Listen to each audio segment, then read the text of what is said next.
వెంకటేశ్వర స్వామికి ఎవరైతే ఉపవాస దీక్ష చేస్తారో ప్రతి శనివారం ఒక్కసారి ఈ నియమాలను తెలుసుకోండి.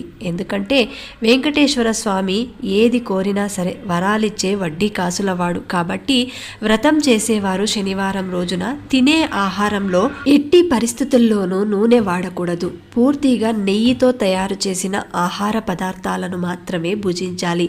మధ్యాహ్నం ఒక్క పూట మాత్రమే భోజనం చేయాలి. రాత్రి ఫలహారం తీసుకోవచ్చు. మద్యం, మాంసం లాంటివి తీసుకోకూడదు. బ్రహ్మచార్యం పాటించాలి.